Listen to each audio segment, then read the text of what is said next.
Can I give you guys a bonus? Do you want to do an interview with Ellyn and Richard? Just come hang out. Yeah, we'll take a little bit of extra time. That's fine. Yeah, I don't have too much for you. Just we'll talk to we'll actually just start right Maybe, with I don't that. know. You can get that set. This is where you want me? Oh, Yeah. I'm moving that to be out of the way, and it's in here right Yeah, here. We'll put that here. Actually, let me make sure that's All right. Are you done? Yeah. That's perfect. It's perfect. Are you guys my last victims? Oh no, I have two more. Oh my God, they're killing me over here. All right, how are you guys doing today? We're tired, man. It's been we we're jet lagged. We're hungry. We're tired. Yeah. Where you flying in from? L.A. LA. Nice. All right, so we'll officially start the interview just so we can make sure that everyone knows who's watching, who we have here. So, to the right of me, first off, is Mr. Richard Epcar. Hi, how are you? And to the right of him is his wife, Ellen Stern. Yes. How do you do? Two voice actors in one, and collectively, you guys have done over 300 voices. I've done over 600 characters myself. We've both done hundreds and hundreds of characters. What? I've done over 600, and I don't know how many she's done because I can't even keep track of mine. I don't keep track. But we started out the early 80s. We've been doing this for over 35 years. Let's get into family discussions. And I'm only 35 myself, so That's I don't know right. how that happened. And you're 21, obviously. Well, I'm still in vitro. Oh, that makes it difficult to move around, doesn't it?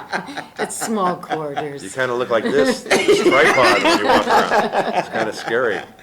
I'm gonna name a few of the people that really stuck out to me, but the first question I really have to ask is the friendly competition between you guys. Do you ever find yourself just voicing each other's characters? I know you've done some projects together, obviously. With we do. We've done Resume. hundreds Yeah, a of lot of projects characters. together. Yeah, most notably Lupin, the third part 4, we co-directed it, and which was on Toonami and did really well. And now there's Actually, part it was 5. #1 on Toonami. And we did, and Ellen did a lot of voices on 5, and I directed that one, and we played Jigen in both of those. But we've got a lot more stuff coming down the pike for Lupin, thanks to Discotech Media. They've got a lot of. We've done a couple of films for them Actually, already. I think they might be here this week. I think they are here at the convention, so we're going to go say hi to them. That's right. And we have another series from them coming down the pike, so we've got a lot of Lupin stuff happening. Yes. And we we're have happy. Lupin coming out of our ears. I was going to say somewhere else. I know. I'm glad you said ears. That's why I paused. I paused. Okay. That's the pause that refreshes. Yeah. All right, what else we got? Yeah, but I definitely credit you for Lupin. I was going to say the two of you guys also I know worked in Bleach as well, notably. Yes. And Zangetsu and that. And Masaki Kurosaki, Ichigo's mom. Yep. Ichigo, where are you? Ichigo. he's in jail. Another one that really stuck out to me too is the amount of work that you've put in Mighty Morphin Power Rangers and Digimon. Yes, a lot of stuff. I think that might be 20 characters right there. Yeah. Well, I did don't over know. 40 of the monsters in the Power Rangers, yeah.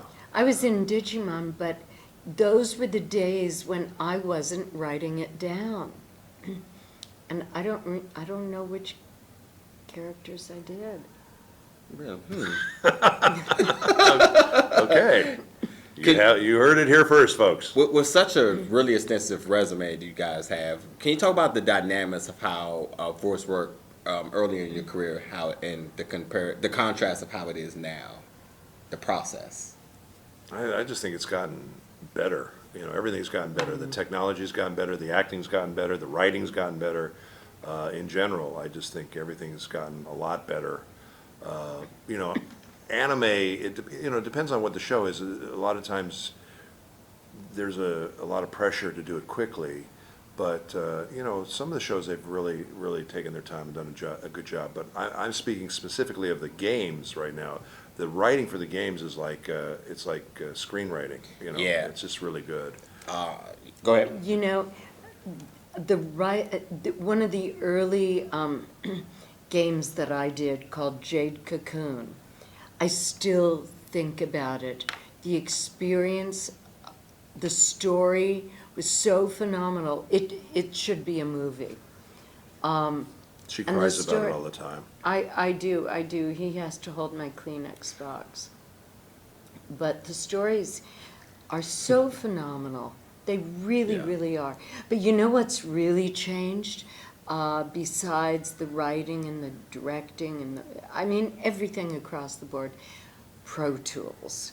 Pro Tools came into being and changed the whole industry. That's a lot of people's careers have started right in their room with it. Yep. Because before you had a joystick that you were or this little wheel that you were turning in order to get there. Now they say, okay, we want to go to, and you give the time code of what it is, and boom, it's there, Yeah, digital. They've digitized everything. And when we started out doing this work, doing Robotech back in the day. We didn't even have Yeah, beeps. no, we had a time code, and you had to basically get the line off the script and look and try to match the lips, and you would do it as many times as it took. Wow. Now with Pro Tools, if you're kind of close, they can move the Yeah, line, yeah, they can yeah. expand it, they can compress it, Yeah. they can chop it up, and, it's They such can a great sample it and tool. put it somewhere else. Yeah, it's wonderful. It's But- really made it.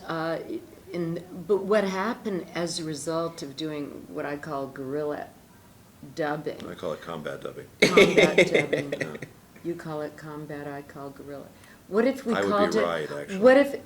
Well, I don't think so. I think so. I don't think so. I think so. What if we called it combat guerrilla What if we dubbing? call it cock-a-doodie poo-poo? I don't think anybody would know what you were talking I about. don't think they would, But but I anyhow, digress. you digress considerably, honey. Yeah, what's your point?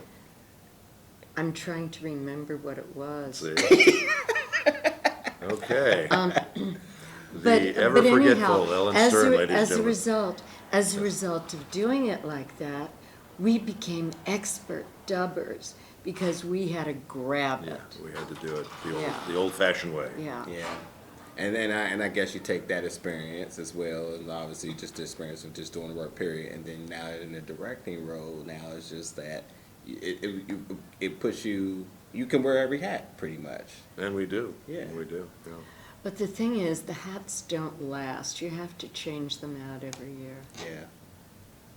I mean, some days it's a summer Send him hat. to a hat cleaner, maybe. That You talked about video games. Obviously, 2019 has really been a really good year. Actually, before I even I'm get in to two that number point- one games. That's right. That's Kingdom right. Hearts 3 And Mortal Kombat Kombat. 11. That's right. Actually, before I even get to that, you're talking about the storytelling in some Yeah. of these video games Yeah. nowadays. I absolutely agree with you when it comes down to which something else you're very, very recognized for in your work with Joker and Injustice. Oh, yeah, yeah. That's literally probably the best DC story I've seen in the last Oh, thank you. 15 Thank you. years. I mean, it is so climactic. Yeah, and it's amazing. How do you not make That's an adaptation crazy. of that and make a movie? Like that's some of the Well, best stuff. yeah, if they were smart, they would, you're right.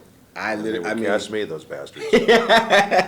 I think everyone would be fond of that one as Yeah, well. cool. But yeah, 2019, Kingdom Hearts and the God of Thunder and Mortal Kombat 11, Raiden again. Yes, yes. And then also Raiden is such a badass right He now. is a badass. Yeah. I love Raiden. He has a bamboo hat. He doesn't have a bamboo. He has a Oh, my bamboo God. hat. We talk about this for hours. It's ridiculous.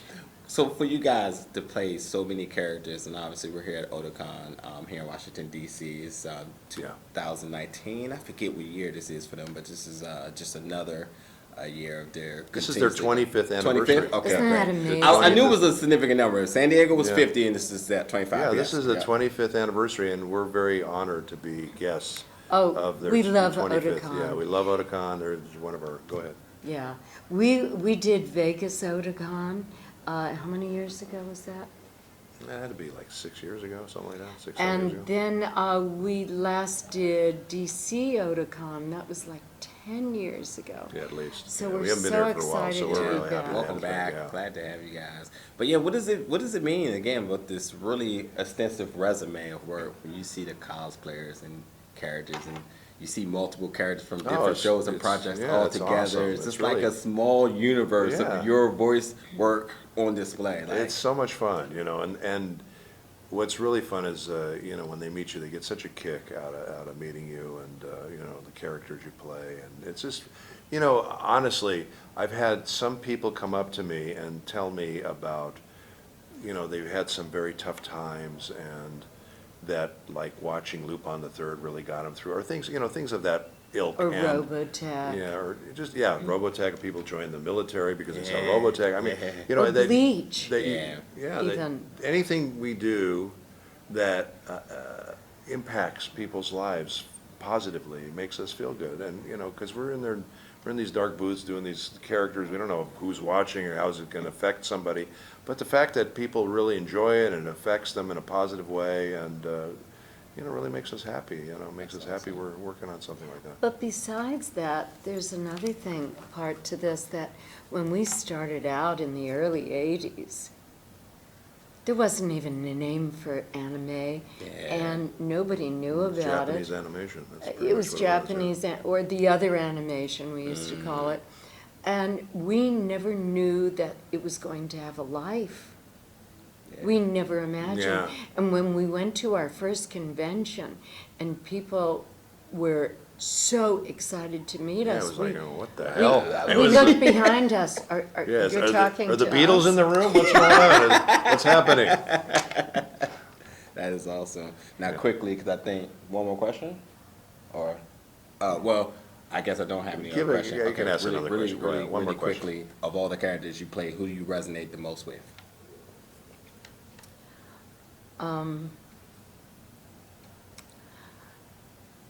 I resonated deeply with Masaki Kurosaki from Bleach because she was a mother who cared and gave everything for her son. And that's the way I mother. And another... That's true, I'll vouch to that. And another character that I really liked, and this was from Lupin III, it was Nora Anita. And she was, watch it, it's from the Blue Jacket Series. Part 4. And she was a woman who fell in love and lived her whole, She was a singer. she was a Who singer. had a She big was- hit song. But it wasn't about the song. No, It but was the- again about love, and that she lived her whole life doing the things she loved and loving a man deeply. And I'm not going to tell you any more because it's kind of a sad story, but it's really resonated with a lot of fans. I love that. You. All the characters we mentioned, I love Raiden and Joker and all those characters. There's one character that I played in a series called Xenosaga. You guys remember that? Oh, yeah. Ziggurat 8. And to me, he was a really interesting character because he had a lot of pathos. It was kind of like RoboCop. They killed his family, and he committed suicide, and then they brought him back and made him do their bidding, and he had a lot of sadness about him. So as an actor, it was really kind of fun to play that character because he had a lot of levels to him, not just, so that was really one of the fun ones. But of course, all the main ones that everybody knows and loves. Well, thank y'all so much Yeah, for thank chatting, man. you. This was amazing, and I hope you guys have an amazing rest of your Otakon Thanks, buddy. weekend. Nice to meet you guys. Thank you so Thank you so much. much. Thank you. Nice to meet you.